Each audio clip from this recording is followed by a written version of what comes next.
पूजनीय श्री साहेब जी, मंगलमय संत समाज। सदगुरु कबीर साहेब जी के जीवन पर जो चर्चाएं चल रही हैं, संत कबीर नाटक पुस्तक के आधार पर, उसी को आज हम पुनः आगे बढ़ाते हैं। काशी शहर के बाहर एक पेड़ के नीचे कबीर खड़ा है। इस समय वह 22 वर्ष का युवक है। चारों ओर सन्नाटा है।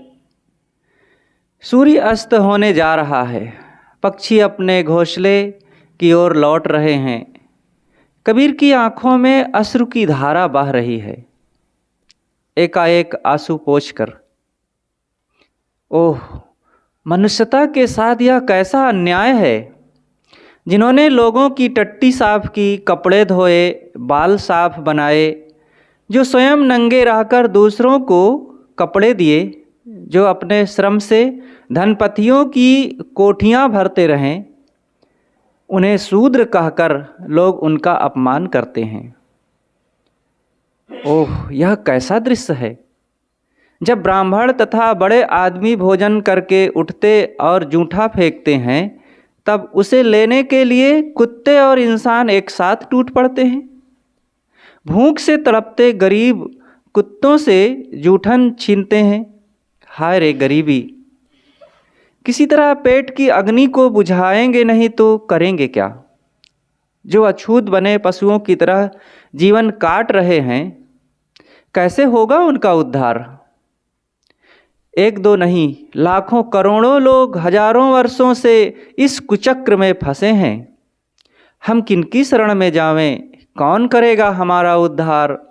जिन साधु महंतों को जगत का उद्धारक कहते हैं, पतित पावन कहते हैं, उन्हें तो अपने धनी और सवर्ण चेलों का डर है ना, कि यदि हम इनके विरुद्ध क्रांति करें तो खाने को कौन देगा। ये साधु नामधारी संसारियों से भी गए बीते हैं। हद है भेदभाव की। उपदेश करेंगे तो पूरे समदर्शी, मानवता के साक्षात रूप, किंतु व्यवहार में एकदम विपरीत। क्या उनका राम या ब्रह्म इन अछूतों में नहीं है? नहीं है, तभी तो भेद रखते हैं। हमें अपने कदमों पर खड़ा होना होगा। हमारा उद्धार कोई दूसरा नहीं कर सकता। तोड़ना होगा इस गुलामी की जंजीर को। बदलनी होगी ऐसी व्यवस्था को जो मानव को परावलंबी बनाती है। बगावत करना होगा इस अन्याय और कुरीतियों के विरुद्ध जिन्होंने मानव के बीच भेदभाव की दीवार खड़ी की है। रैदास और सेन का प्रवेश। रैदास जी कहते हैं, कबीर साहब, हम लोगों को भी अपने साथ लीजिए अपनी इस क्रांति अभियान में। सेन, मैं भी आपके साथ रहना चाहता हूँ। कबीर साहब, आप लोग यहाँ कहाँ आ गए। मेरे साथ चलना आप लोगों को महंगा पड़ेगा। मेरे साथ वही चल सकता है जो अपना घर अपने हाथों से फूंकने में सक्षम हो। कबीर खड़ा बाजार में लिए लुआठा हाथ, जो घर जा रे आपनो चले हमारे साथ। सेन साहब, मुझे कहिए, मैं अपनी झोपड़ी जल्दी ही फूंक करके आ जाता हूँ। कबीर साहब कहते हैं, सेन ठहरो, मैं तुम्हारी उस घास फूस की झोपड़ी को फूंकने को नहीं कहता। सेन, तब? कबीर, अहंता ममता के घर को जलाओ, सांप्रदायिकता के घर को फूंको और समझो मानव को। सबके साथ भाईचारे का बर्ताव करो। ऊंच नीच, ब्राह्मण और शूद्र, हिंदू और मुसलमान के बीच की खाई को पाटो। रैदास, हम आपके पद चिन्हों पर चलेंगे। जो आप कहेंगे वही हम करने को तैयार हैं। सेन, मैं भी तैयार हूँ। रैदास, कबीर साहब, आपके विचारों से जुलाहा पट्टी पूरी तरह सहमत है। सबके सब आपको साथ देने को तैयार हैं। कबीर, रैदास, आज मैंने दृढ़ संकल्प लिया है कि समस्त कुरीतियों के विरुद्ध आजीवन संघर्ष करूँगा। गांव गांव, गली गली और झोपड़ी झोपड़ी में जाकर के लोगों को जगाऊंगा। रैदास, आप जैसे आदमी की ज़रूरत है कबीर साहब। कबीर कहते हैं चलो अब घर चलें, कल सत्संग में पुनः मिलेंगे। जाते हैं। काशी के राजपथ पर दो नागरिक बातें कर रहे हैं। पहला कहता है, कबीर एक दिन स्वामी रामानंद जी के दरबार में गया था। दूसरा, क्यों, वह तो जुलाहा है, वहाँ कैसे पहुँचा? पहला, दीक्षा लेने गया था। दूसरा, अच्छा, तो क्या स्वामी जी उसे अपना चेला बनाए? पहला कहता है, नहीं। दूसरा, इतना सारा ज्ञान उसे कैसे प्राप्त हुआ? मैं तो सुना हूँ कि वे पढ़े लिखे भी नहीं हैं। पहला, चाहे ना पढ़े हों पर कढ़े जरूर हैं, तभी तो बड़े बड़े पंडित और मौलवी भी उनका लोहा मानते हैं। फिर मदरसा की पढ़ाई ही सब कुछ नहीं है। मैंने उन्हें एक दिन देखा, क्या मजमा जमा था, लगता था उनके मुख से साक्षात सरस्वती बोल रही है। अपार जनता उनकी बातों को मंत्रमुग्ध होकर सुन रही थी। गजब आत्मबल है उनमें। कल उन्होंने दृढ़ प्रतिज्ञा की है कि मैं दलित, पीड़ित, शोषित जनता को ऊपर उठाने के लिए तथा समस्त कुरीतियों और अन्याय के विरुद्ध आजीवन संघर्ष करूंगा। और उनके इस दृढ़ संकल्प से दलित जनता में खुशी और अपूर्व लहर परिव्याप्त है। वे उनके झंडे के नीचे आ रहे हैं। झुंड का झुंड जुलाहा पट्टी की ओर जा रहे हैं। दूसरा, अरे ये सब लोग कहाँ जा रहे हैं? झुंड के झुंड। पहला, जुलाहा पट्टी में कबीर साहब का सत्संग चल रहा है, वहीं जा रहे हैं। दूसरा, यह तो बहुत बड़ी भीड़ है और हिंदू मुसलमान सभी दिख रहे हैं, क्या ये सब एक जगह बैठेंगे? पहला, कबीर का उपदेश ही ऐसा है। ब्राह्मण, शूद्र, हिंदू, मुसलमान ही नहीं अपितु मानव मात्र एक दूसरे के साथ भाईचारे का बर्ताव करें। इसमें न कोई ऊंच है न कोई नीच, सब बराबर। दूसरा, चलो भाई हम लोग भी उनके उपदेश सुनेंगे। अगला दृश्य, एक पेड़ के नीचे छोटा सा चबूतरा है, उस पर कबीर बैठे हैं। सामने अपार जनता उनके उपदेश सुनने को आतुर है। कबीर, प्रिय सज्जनों एवं देवियों, मानव शरीर एक अनमोल रत्न है। इससे स्व और पर का कल्याण करना चाहिए। हमारे जीवन का लक्ष्य मात्र पेट और भोग नहीं अपितु परम शांति की प्राप्ति है। और परम शांति हृदय की पवित्रता में है। जिनके मन, वाणी और कर्म पवित्र हैं, ऐसे शांतात्मा पुरुष की हमें संगति करना चाहिए, क्योंकि सत्संग से ज्ञान प्राप्त होता है। संगति कीजे साधु की हरे और की व्याधि, ओछी संगत कूर की आठों पहर उपाधि। कबीर, संगति साधु की जो गंधी को बास, जो कुछ गंधी दे नहीं तो भी बास सुबास। बोध हेतु चैतन्य मूर्ति की पूजा करो। मिट्टी पत्थर के पूजने में अपना अनमोल जीवन बर्बाद मत करो। पत्थर पूजे हरि मिले तो मैं पूजूं पहाड़, इससे तो चाकी भली जो पीस खाए संसार।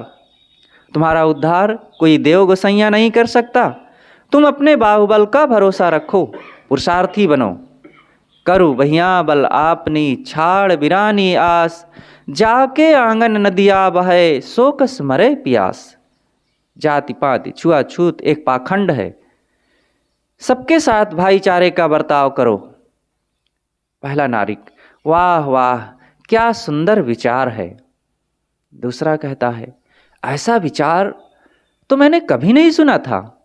सेन, कबीर साहब जी, क्या नर नारी भी बराबर हैं कि कुछ छोटे बड़े? कबीर, दोनों बराबर, इसमें कोई छोटा नहीं है। पहला नागरिक, कबीर साहब क्या हम कुछ पूछ सकते हैं? कबीर, हाँ हाँ पूछो भाई। नागरिक, ब्राह्मण वेद को ईश्वरी कहते हैं और मुसलमान कुरान शरीफ को खुदाई। दोनों एक दूसरे को नास्तिक और काफर कहते हैं, इसमें सच क्या है? कबीर, संसार में जितने शास्त्र हैं सब मानव रचित हैं, कोई किताब ईश्वरी नहीं है, इसलिए उन पर विचार करना पाप नहीं। सभी शास्त्रों को आदर करो और उससे सार ग्रहण करो। शास्त्र प्रमाण के चक्कर में अपने विवेक की बलि ना चढ़ाओ। शास्त्र प्रमाण है, गुरु प्रमाण है, परंपरा प्रमाण है, किंतु अपने विवेक का मूल्य कम नहीं है। अतः विवेकी बनो। साधु ऐसा चाहिए जैसा सूप सुभाए, सार सार को गहिर है, थोथा दे उड़ाए। रैदास, कबीर साहब आपने तो हमारी आंखें खोल दी। हम शास्त्र प्रमाण और गुरु वचन को आंख बंद कर मानते आ रहे थे। आज तक हमारी विवेक शक्ति सोई हुई थी, आपने जागृत किया, धन्य है। कबीर भाइयों, अब अपने घर चलो, काम का समय भी हो गया है, कल यहाँ पुनः मिलेंगे। अगला दृश्य, नीरू का झोपड़ा, नीमा बैठी है। नीरू कपड़े का गट्ठर लादे आता है। नीरू कपड़ा का गट्ठर रख कर बैठ जाता है, बहुत परेशान सा है। नीमा, पानी लाओ, गला सूखा जा रहा है। नीमा पानी देती है। नीरू पानी पीता है कुछ रुक कर। थान तो जैसा का तैसा धरा है, लगता है कुछ बिका उका नहीं। नीरू, ऐसी मंदी आई है कि बाजार में उल्लू बोल रहे हैं। सेठ लोग कहते हैं तुम्हारा पहले का ही माल धरा हुआ है, और लेकर क्या करेंगे। नीमा, कैसे परेशान से लगते हो। नीरू, मैं नहीं जानता था कि कबीर इतनी परेशानी का कारण बनेगा। नीमा, क्यों। नीरू, अरे जुलाहा का लड़का है तो जुलाहा जैसे रहे, या तो रोज रोज नया बखेड़ा तैयार कर देता है। नीमा, क्या कबीर कपड़ा नहीं बुनता। नीरू, कपड़ा बुनने से क्या, जो रात दिन साधु संतों की संगत किया करता है, पंडित और मुल्लाओं से शास्त्रार्थ किया करता है, रुपयों पैसों को भिखमंगों में लुटाता फिरता है, एक न एक साधु को हरदम टिकाए रहता है। नीमा, सत्संग ही तो करता है, कोई नशा पानी तो नहीं। नीरू, बाजार जाता है तो घंटों अपने निगोड़े साथियों के साथ बहसबाजी किया करता है। गांजा भांग का नशा तो कुछ ही देर रहता है, किंतु इसके शास्त्रार्थ का नशा तो दिन दूना रात चौगुना बढ़ रहा है। पंडित मुल्ला जो कहे मान लेना चाहिए, कहीं बड़े लोगों के मुंह लगना चाहिए। नीमा, क्या पूछना भी बुरा है, आप भी तो जोगियों के सत्संग में बैठते हैं। नीरू, तुम क्या जानो, यह पंडितों की नगरी है, हिंदुओं का तीर्थ स्थान है। यहाँ शास्त्रों को जानने वाले शास्त्री और आचार्य को कौन पूछता है। गली गली में महामहोपाध्याय रहते हैं। यहाँ ये कबीर जो कभी स्कूल का मुंह भी नहीं देखा, उनसे तर्क करता है। नीमा, घर में रहता है तब तो भोला बना रहता है, बाहर कैसे हो जाता है। मैं भी तो समझा के थक गई उसे। नीरू, घर से निकला कि उसे 50 लोग घेरे रहते हैं, टोला मोहल्लों के लोगों को इकट्ठा कर सत्संग किया करता है। हैदर अली कह रहा था अब तो बड़ी भीड़ होने लगी है उनके सत्संग में। नीमा, अख्तर हुसैन मुझसे एक दिन कह रहा था कि तुम्हारा कबीर बड़ा ज्ञानी है, वह बड़ों बड़ों के दांत खट्टे कर देता है। नीरू, इसी से तो पंडित और मुल्ला चिढ़ते हैं। एक गरीब जुलाहा उनको लाजवाब कर देता है तो उनकी अहम को ठेस लगती है। सत्य सदैव कटु होता है, उसे बचाने की क्षमता सब में नहीं होती। नीमा, क्या मुल्ला भी नाराज हो रहे हैं उससे। नीरू, मोहम्मद अली कह रहा था कि एक दिन कबीर बाजार से आ रहे थे, उधर कसाई एक गाय को लिए जा रहा था, पीछे पीछे काजी साहब आ रहे थे, और इधर कबीर ने कहा दिन में रहत हैं रोजा, रात हनत हैं गाय, यह खून वह बंदगी क्यों कर खुशी खुदाए। काजी ने उसे समझाया तो उसे भी आड़े हाथ ले लिया और बोल उठा, काजी काज करो तुम कैसा, घर घर जबह करावो भैंसा, बकरी मुर्गी किन फुरमाया, किसके कहे तुम छुरी चलाया। काजी साहब जल भुन गए, यह तो अच्छा रहा कि वे उसे किसी तरह छोड़ दिए। जब से सुना हूँ बेचैन हूँ। नीमा, यह तो अच्छा नहीं। पानी में रहकर मगर से बैर। चलो खाना खा लो, मैं उसे समझा दूंगी। नीरू अंदर जाता है। नीमा, क्या करूं, कैसे समझाऊंगी उसे? जब देखो तब वह कोई चिंतन में लीन रहता है। सोचती थी ब्याह हो जाता, बहू आती, गृहस्थी बसाता, किंतु सब उल्टा दिखता है। निकाह का नाम नहीं लेता और उल्टा कहता है मैं आजीवन ब्रह्मचारी रहूँगा। संगी साथी को भी वही उपदेश करता फिरता है कि ब्रह्मचारी रहो। दिन दिन उसकी उपरामता बढ़ती जा रही है। अगर ज़्यादा कुछ कहूँ तो घर छोड़कर न चल दे। अगला दृश्य, गंगा के किनारे एकांत में दो युवक बातें कर रहे हैं। पहला, बहुत दूर चले आए, कहाँ बैठे होंगे कबीर साहब? दूसरा, यहीं कहीं होंगे। पहले कुछ नज़दीक में बैठा करते थे तो लोग भीड़ कर देते थे, इससे उनका ध्यान साधना में बाधा पहुँचने लगी थी। दूसरा, मुझे तो इतनी ही दूर में भय लगता है कि एकदम सुनसान है। मुझे तो इतनी ही दूर में भय सा लगता है। दूसरा, कबीर साहब बड़े निर्भीक हैं। कभी तो वे अकेले ही रात में चले आते हैं और रात भर गंगा जी के रेत में ध्यान मग्न बैठे रहते हैं। उत्कट वैराग्य है उनमें। जब भी मिलता है हम लोगों को भी वैराग्य का उपदेश करता रहता है। पहला, मैं तो उनके सत्संग में कम पहुंच पाता हूं, अब मुझे भी बुला लिया करना, मैं भी रोज आया करूंगा। दूसरा, तुम्हारे बाबा जानेंगे तो मेरा कचूमर निकाल लेंगे, क्योंकि एक कट्टर पुरोहित हैं वे, उनके अहम को ठेस लगेगी। पहला, लगने दो, मुझे उनकी परवाह नहीं है। दूसरा, उनका रंग तुम पर भी चढ़ने लगा है। कबीर साहब जी को मैंने एक दिन देखा कि वह ध्यान में सवेरे से जा बैठे और शाम तक बैठे ही रहे। मैं उकता रहा था, भूख भी लग रही थी, और वे ना हिलते ना डुलते, अडिग बैठे रहे। परंतु जब उन्होंने आंखें खोली तो उनके मुख से दिव्य आभा निकल रही थी। वे बहुत प्रसन्न थे।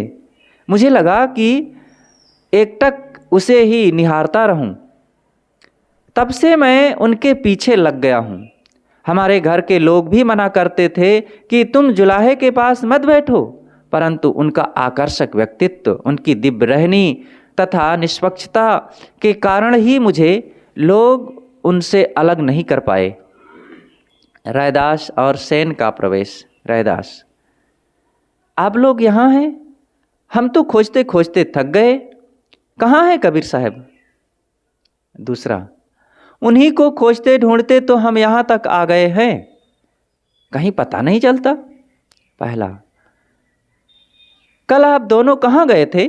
शाम के वक्त मैं आपके घर गया था। सेन, कबीर साहब के साथ हम दोनों सत्संग में गए थे।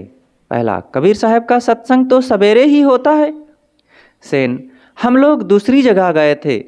दक्षिण भारत से एक संत आए थे, उनके सत्संग में गए थे। क्या मस्त मौला संत थे, वैराग की मस्ती में मस्त, उपदेश की झड़ी लगा दी, कथनी और करनी में एक। पहला, आजकल के साधु तो ज़्यादा चमत्कारी होते हैं, क्या दुआ बभूत भी करते थे? रैदास, सच्चे संत कहीं दुआ बभूत करते हैं? चमत्कार तो वे दिखाते हैं जो माया के गुलाम हैं। दुआ बभूत तो एक छलावा है, पाखंड है। पहला, कैसे जाने कौन सच्चा कौन झूठा? आप तो पारखी हैं, क्योंकि कबीर साहब ने आप लोगों को भी तो अपने जैसा पारखी बना दिया। हमें भी सिखाओ परखने की कला। रैदास, सच्चे संत त्याग वैराग संपन्न होते हैं, उनकी कथनी करनी और रहनी समान होती है, तंत्र मंत्र दुआ ताबीज के पाखंडों से दूर रहते हैं। सेन, एक दिन मुझसे एक साधु का कपड़ा धोखा से छू गया तो वे इतने झल्लाए जैसे साक्षात परशुराम। वे मुझ पर डंडा लेकर के बरस पड़े। मैं किसी प्रकार जान बचाकर भागा। मुझे तो ऐसे साधुओं के दर्शन हुए हैं।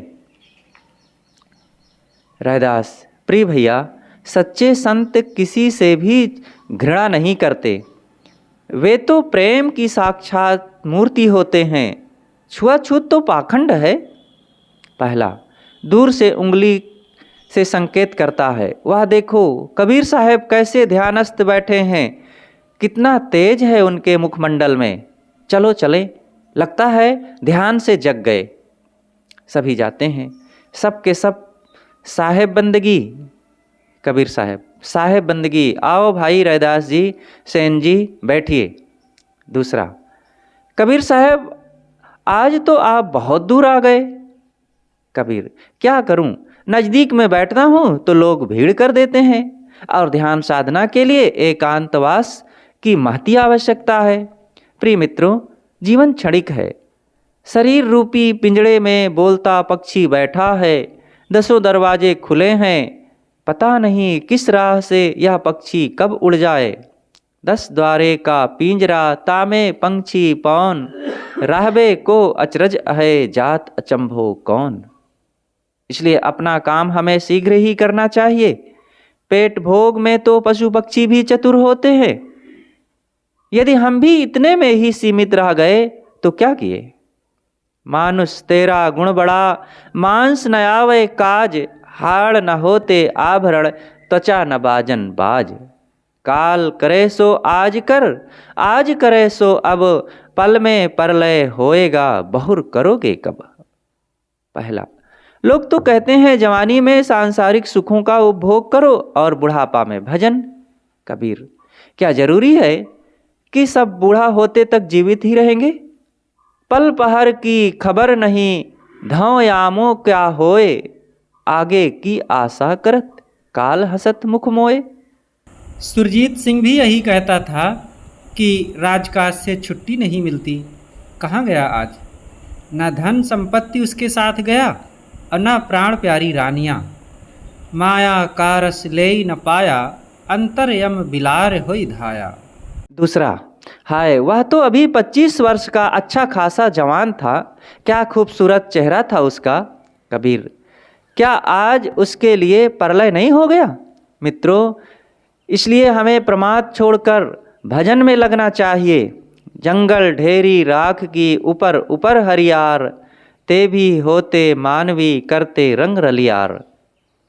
जंगल गया, वहाँ राख की ढेरी देखी, उस पर घास उगाई थी। मित्रों, वे भी एक दिन मनुष्य थे और अपने नवयौवन की मस्ती में रंगरास करते थे, किंतु आज वे राख में बदल गए। हम आपके शरीर की भी एक दिन यही दशा होनी है। पायन भूमि नापते दरिया करते फाल, हाथन पर्वत तौलते तेहि धरि खायो काल। बड़े बड़े राजा महाराजे इस धरती पर आए और चले गए, आज केवल उनके नाम शेष हैं। करो रे मनवा दिन की तदबीर, जब हम राजा आन पड़ेंगे नेक धरत नहीं धीर। मुगरिन मारी के प्राण निकासत नैनन भरी हैं नीर। भवसागर एक अगम पंत है, नदी बहत गंभीर। नाव न बेरा लोग घनेरा, केवट हैं बेपीर। घर तिरिया अर्धंगी बैठी मात पिता सुतबीर। माल मुलुक को कौन चलावे, संग न जात शरीर। लेके बोरे नरक कुंड में व्याकुल होत शरीर। कहें कबीर नर अब से चेतो, माफ होत तकसीर। अच्छा भाई, चलो अब घर चलते हैं। अगला दृश्य, नीरू बुने हुए कपड़ों का थान तैयार कर रहा है। एक जुलाहे का प्रवेश। जुलाहा, अस्सलाम वालेकुम नीरू भाई। नीरू, वालेकुम सलाम। आओ भाई रहमान बैठो। जुलाहा, अरे बुढ़ौती में तो जरा आराम कर लो, कबीर भी तो कमाने लायक हो गए हैं। नीरू, उनका काम मत पूछो भाई, करने लगता है तो हफ्ते भर का काम एक ही दिन में कर देगा, नहीं तो बैठ गया सत्संग में बस। जुलाहा, इधर 2-4 दिन से नहीं देखता, उसे कहाँ गया है? नीरू, सुबह उठकर नहाता है और सत्संग में जाता है, रोज का यही काम है। 4 दिन से निकला था तो आज आया है, कहीं बैठा होगा साधु संतों के पास। जुलाहा, कहाँ गया था? नीरू, सुनता हूँ गोमती किनारे कोई सूफी संत रहते हैं, उनके पास गया था और वहाँ से मानिकपुर झूसी होते हुए आया है। झूसी में शेखतकी साहब रहते हैं, सुल्तान सिकंदर लोदी के पीर, उनसे इसका सत्संग हुआ। कबीर का साथी कह रहा था कि इसने उनकी बोलती बंद कर दी। जुलाहा आश्चर्य से, अरे इसने क्या कहा? नीरू, कबीर ने कहा, हिंदुओं को तो आप बुत परस्त कहते हो और आप इन सड़े मुर्दों को क्यों पूज रहे हो? पीर जी घट घट में अविनाशी रहता है, उस पर रहम करो। दिन भर रोजा रहते और रात में गाय काटते हो, यह तो बंदगी नहीं हुई। पीर जी झल्ला गए, किंतु कुछ भी जवाब ना दे सके। जुलाहा, क्या ज्ञान है उसके पास? एक दिन मैंने देखा उसे चौराहे पर क्या मजमा इकट्ठा कर रखा था। पहले मैं समझा कोई खेल तमाशा होगा, किंतु पास में जब गया तो देखा कि कबीर बोले जा रहे हैं, धारा प्रवाह, हजारों लोग सुन रहे हैं। इतना साफ कहने वाला मैंने आज तक नहीं देखा। रूढ़िवादी पंडित, पुरोहित और मुल्ला सुनकर तिलमिला गए थे, किंतु किसी की हिम्मत नहीं कि उनकी बातों को काट सके। नीरू, मैं यही तो कहता हूँ उनसे कि बेटा इतना खरा मत कहा कर, किंतु वह तो मरने जीने को नहीं जानता और कहता है बिना साफ कहे लोगों का सुधार कैसे होगा। मेरा तो जी धक धक करता है, कहीं उसको कुछ हो ना जाए, वही तो एक अंधे की लकड़ी है। जुलाहा, इस समय पंडे पुजारी उस पर ज़्यादा चिढ़ गए हैं। नीरू, एक दिन उसकी माँ ने समझाया, बेटा काशी हिंदुओं का तीर्थ स्थान है, यहाँ दुनिया भर के लोग आते हैं और उनके तीर्थ मूर्ति का खंडन मत किया कर। तो कबीर ने कहा, ये पंडे लोग तीर्थ मूर्ति की मिथ्या महिमा फैलाकर लोगों का आर्थिक तथा बौद्धिक शोषण करते हैं। वह कहता है कि मैं लोगों को नैतिकता तथा सदाचार का ठोस आधार देना चाहता हूँ। जुलाहा, उनका विचार कितना महान है नीरू, धन्य हो जो कबीर जैसा बेटा पाए हो। वह तुम्हारा नाम रोशन करेगा, उसमें युग बदल देने की शक्ति है। अल्लाह करे तुम्हारा लाल जुग जुग जिए। अच्छा नीरू भाई, मैं चल रहा हूँ, कुछ बुनाई का काम भी करना है। काशी के दशाश्वमेध घाट पर लोग स्नान कर रहे हैं। जगह जगह पंडे लोग यजमानों से पूजा करा रहे हैं। एक पंडित स्नान कर सूर्य को तिलांजलि दे रहा है। कबीर का प्रवेश। कबीर पंडित से, यह क्या कर रहे हो पंडित बाबा? पंडित, जल चढ़ा रहा हूँ, आंखें तरेर कर। क्या कर रहा हूँ, नहीं दिखता? भगवान सूर्य नारायण को जल चढ़ा रहा हूँ। कबीर, क्रोधित ना हो पंडित बाबा, सूर्य यहाँ से कितने दूर है? पंडित, कितनी दूर है? बहुत दूर है। हमारे बाबा जी कहते थे कि यहाँ से 2000 योजन मतलब 8000 कोस की दूरी पर सूर्य लोक है। एक समय संपाति और जटायु दोनों भाई सूर्य लोक जा रहे थे, किंतु उनके ताप से जटायु तो घबरा के लौट पड़ा, लेकिन संपाति नहीं माना और वह जब और हिम्मत कर आगे बढ़ा तो उसका पंख जल गया, तब धड़ाम से नीचे गिर पड़ा। पहले ज़माने में जो लोग बहुत तप करते थे वे चंद्रलोक और सूर्यलोक में पहुँचते थे, परंतु आज कलयुग के लोग वहाँ नहीं पहुँच सकते। इसलिए भगवान सूर्य को यहीं से जल देते हैं कि जीते जी नहीं तो मरने के बाद सूर्यलोक को हम पहुँच सकें। कबीर, आपके विचार से जब सूर्य यहाँ से 2000 योजन दूर है, तब आपका यहाँ से डाला हुआ जल सूर्य को कैसे मिलेगा? पंडित, जरूर मिलेगा। विश्वासम फलदायकम, विश्वास करो तो फल जरूर मिलेगा। कबीर जोर जोर से पानी उलीचता है। पंडित कबीर की ओर देखकर, अरे ये तुम क्या कर रहे हो? कबीर, घर के पिछवाड़े में साग भाजी बोया हूँ, वह सूख रहा था, इसलिए सोचा कि थोड़ा पानी डाल दूं। पंडित, इतनी दूर से पानी वहां कैसे पहुंचेगा? कबीर, अभी तो आप कह रहे थे कि विश्वासम फलदायकम। अब कहाँ गया तुम्हारा विश्वास? जब तुम्हारा पानी यहाँ से सूर्य लोक को पहुँच सकता है तो मेरी बाड़ी तो बहुत नज़दीक है, वहाँ तो जरूर पानी पहुँचेगा। दूसरा पंडित, अरे महाराज इसे मत लगो, ये हैं कबीर, इनसे पार ना पाओगे। कबीर, पंडित जी चैतन्य मूर्ति की पूजा करो, उनको स्नान कराओ, भूखे को भोजन दो, प्यासे को पानी दो, ये मिट्टी पत्थर पूजने में अपना अनमोल समय बर्बाद मत करो। पंडित, दुनिया के लोग यहाँ आते हैं भगवान विश्वनाथ जी के दर्शन करने, और जो भगवान का दर्शन करता है उसे वे अपने धाम को भेजते हैं। और यह गंगा मैया की तो महिमा ही अपार है, यह पतित पावनी है। हजारों योजन की दूरी से यदि कोई गंगा गंगा कहे तो उसके जीवन भर के सारे पाप कट जाते हैं। दर्शन से 3 जन्म का पाप, और जो महाभाग इसमें स्नान कर ब्राह्मणों को दान देता है उसके तो हजारों जन्मों के पाप कटते हैं।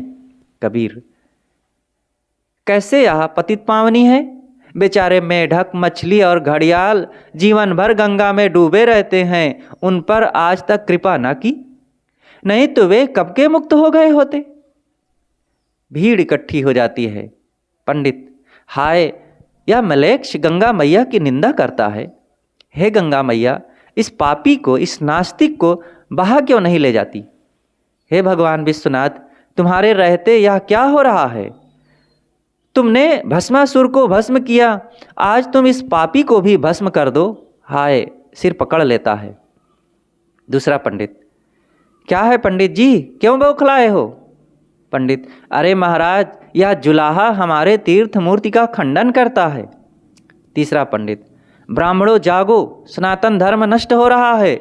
नीच कबीर जगह जगह तीर्थ मूर्ति का खंडन करता है, इससे तो हमारा धंधा ही चौपट हो जाएगा। ब्राह्मण पूजा नहीं करवाएगा तो क्या हल चलाएगा, टट्टी फेंकेगा? उधर यवनों ने तो सब नाश कर ही दिया है, और यह नीच कबीर तो वेद का टाट ही उलट कर देना चाहता है। कई पंडे, क्या है क्या है? पंडित, यह कबीर हमारे धर्म की निंदा करता है, गंगा मैया की निंदा करता है, पंडे पुजारियों की बखिया उघेड़ता है। कबीर, मैं ढोंग और पाखंड की निंदा करता हूँ।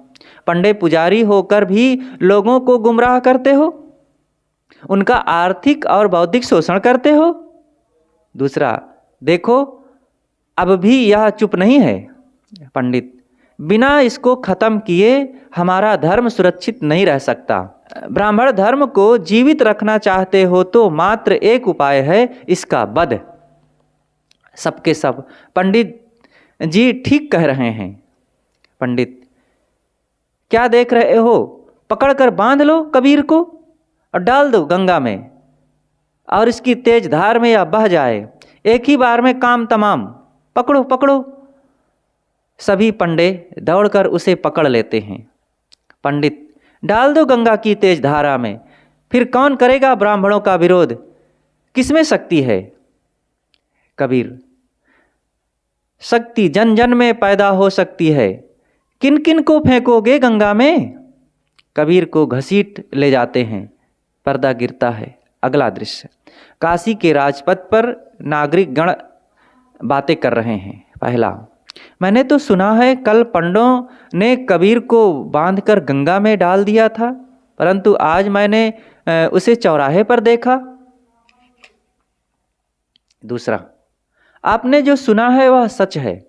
पहला, परंतु वह बच कैसे गया? दूसरा, पंडे उसे गंगा में डालकर खुश हो गए कि अब उनका कांटा साफ हो गया और वे लोग अपने यजमानों से पूजा कराने में लग गए। और इधर छोटे तबके के लोग सुनकर दौड़े। तब तक कबीर बहता हुआ बहुत दूर निकल गया था। वे लोग प्राणों की बाजी लगाकर गंगा की तेज धारा में कूद पड़े और निकाल लिए गरीबों के इस मसीहा को। तीसरा, भाई नीरू नीमा का तो हाल सुनाओ, वे कैसे हैं? चौथा, जुलाहा पट्टी का तो हाल ही मत पूछो। खबर मिलते ही सब व्याकुल हो उठे और जो जहाँ था वहीं से गंगा की ओर भागे। नीरू तो पहले से ही बीमार था। उसने तो खबर पाते ही दम तोड़ दिया। नीमा पर तो मानो बिजली ही गिर पड़ी। तीसरा, क्यों ना ममता हो, आखिर कबीर ही तो उनका एकमात्र आधार था। कितने प्रेम से उसने उसे पाला पोसा था। पांचवा, जब से पंडित पुरोहित सुने हैं कि कबीर मरा नहीं बच गया तो वे और आतंकित हो उठे, क्योंकि वे सोच रहे थे कि अब तो उनका कांटा साफ हो गया है, परंतु उनके ख्याल से उल्टा हो गया। देखना, कबीर को मारने का कोई ना कोई कुचक्र फिर वे रचेंगे। तीसरा, कबीर को समझाया जाए कि वे उनसे सावधान रहें। दूसरा, क्या वे डर से अपना उद्देश्य बदल देंगे? पहला, अब तो कई लोग कबीर के भजनों को गली गली में गाना शुरू कर दिए हैं। रैदास सेन आदि का एक दल ही तैयार रहता है। अंधा भिखारी भी अच्छा गाने लगा है। तीसरा, चलो जुलाहे पट्टी की ओर कबीर को सावधान करते हैं। सभी चले। अगला दृश्य है, दो पंडित आपस में बात कर रहे थे। उनके पास से ही जुलाहे पट्टी जाने का रास्ता था। पहला, पंडित जी, सुना है कि वह कबीर जुलाहा मरा नहीं। कल एक पंडित से वह फिर शास्त्रार्थ कर रहा था और अब तो उसके साथ बहुत लोग हो गए हैं। दूसरा आश्चर्य से, अरे वह बच गया? उनके तो हाथ पैर जंजीरों में बांधकर उसे गंगा की तेज धारा में हम लोग डाल आए थे। रुककर, लगता है अब पंडे पुजारियों को अपना धंधा छोड़ना ही पड़ेगा। जब सब कबीर के भक्त हो जाएंगे तो हम लोगों को कौन पूछेगा?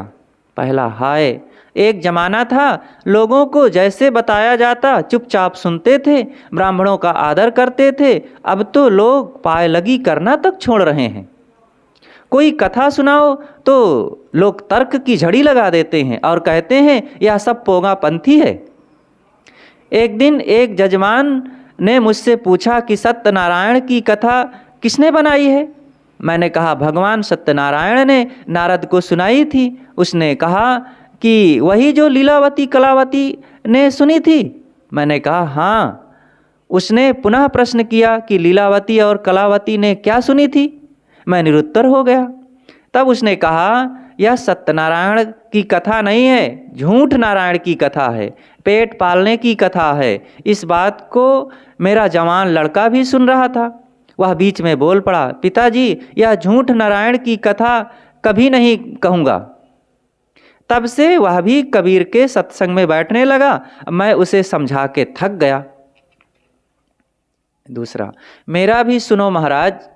एक दिन मैं एक लाला जी के यहाँ श्रीमद् भागवत की कथा कह रहा था कि बीच में उस घर के नौजवान लड़के ने पूछा कि महाराज, राजा सगर के 60,000 बच्चे एक साथ कैसे पैदा हो गए?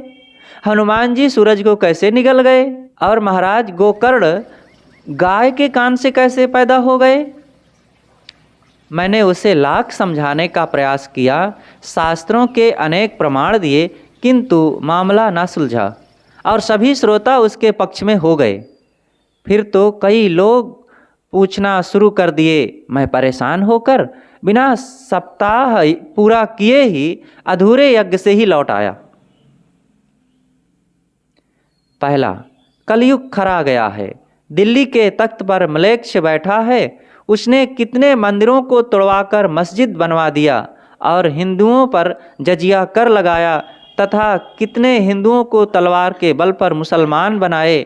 और ये शूद्र लोग तो स्वेच्छा से भी मुसलमान बन रहे हैं।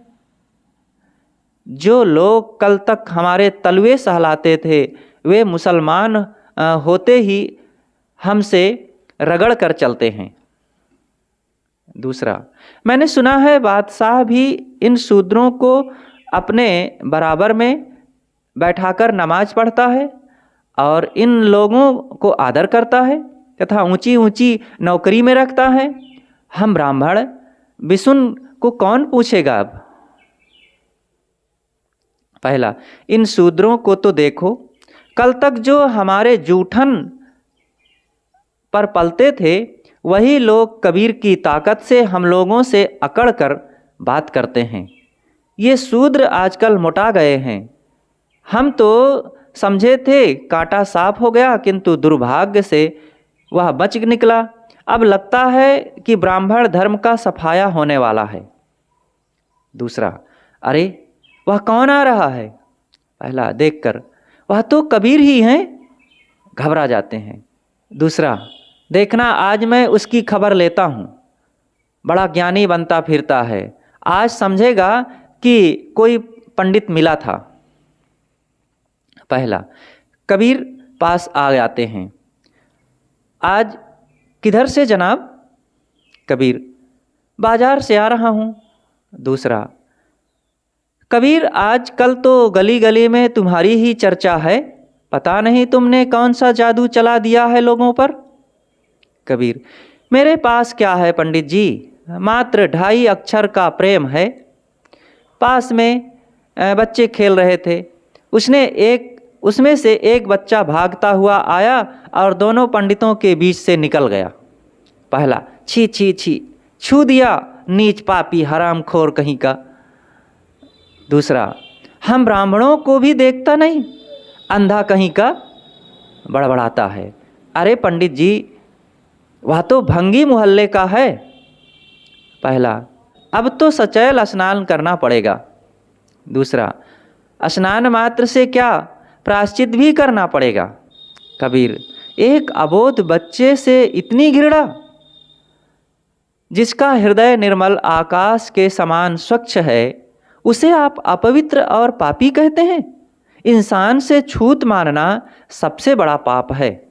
दूसरा, उसका पहले जन्म का पाप ही था जो भंगी के घर में जन्मा है। कहाँ भंगी नीच और कहाँ हम ब्राह्मण सबसे श्रेष्ठ, संपूर्ण पृथ्वी के देवता, ऋषियों के वंशज, धर्म की ध्वजा फहराने वाले। कबीर, क्या आप भंगी नहीं हैं? रोज सवेरे उठ करके आप भंगी का काम नहीं करते? जो दूसरों की सेवा करे वही भरभंगी है। पहला, जनेऊ दिखाकर, अरे देखता नहीं हम लोग जनेऊ पहने हैं, हम ब्राह्मण हैं सबसे श्रेष्ठ। कबीर, पहिर जनेऊ जो ब्राह्मण होना, मेहरी क्या पहिराया? ओ जन्म की शूद्रिन पर से तुम पाड़े क्यों खाया? जो अपने को ब्राह्मण कहता है तो दूसरे रास्ते से क्यों नहीं पैदा हो गया? तुम तो जनेऊ पहनकर ब्राह्मण हो गए, परंतु तुमने अपनी ब्राह्मणी को क्या पहनाया? अब वह तो जन्म की शूद्रिन ही ठहरी, फिर उसका छुआ भोजन तुम क्यों करते हो? पंडित देखहु मन में जानी, पंडित देखहु मन में जानी, काऊ दो छूति कहाँ ते उपजी, तब ही छूति तुम मानी। नादे बिंदे रुधिर के संगे, घट ही में घट सप छे, अष्ट कमल होए पुहमी आया, छूति कहाँ ते उपजय, पंडित देखहु मन में जानी। 184 नाना बहुबासन, सो सब सरी भव माटी, एक पाट सकल बैठाए, छूत लेत धोखा की, पंडित देखहु मन में जानी। छूतहि जेवन छूतहि अचवन छूतहि जगत उपाय। कहीं कबीर ते छूति विवर्जित जाके संग न माया। पंडित देखहु मन में जानी कौंधो छूति कहाँ से उपजी। तबहि छूति तुम मानी पंडित देखहु मन में जानी। पहला, तुम ही बताओ किसमें जाति नहीं होती। देखो पशुओं में भी गाय घोड़ा ऊंट हाथी आदि, फलों में केला सेब नारंगी आदि, भला किसमें जाति नहीं होती। दूसरा, वेदव्यास जी ने भी महाभारत में लिखा है ब्राह्मण गोरे होते हैं शूद्र काले। कबीर, शूद्रों में गोरे गोरे हैं वे कौन हैं। दूसरा हंसते हुए, अरे वे सब ब्राह्मणों के अंश हैं। कबीर, और ब्राह्मणों के घर में जो काले कलूटे हैं वे कौन हैं। बताओ पंडित जी वे कौन हैं। दोनों लजा जाते हैं। कबीर, ऐ पंडितों बहुत छल चुके हो लोगों को, अब भी समझ जाओ तुम्हारा पाप का घड़ा फूट चुका है। इंसान को इंसान समझो, झूठे अहंकार करना उचित नहीं है। एक है तो चाहाड़ मलमूत्रा एक रुधिर एक गूदा, एक बूंद से सृष्टि रची है को ब्राह्मण को शूद्रा। झूठे गर्भ भूलो मति कोई, हिंदू तुर्क झूठ कुल दोई।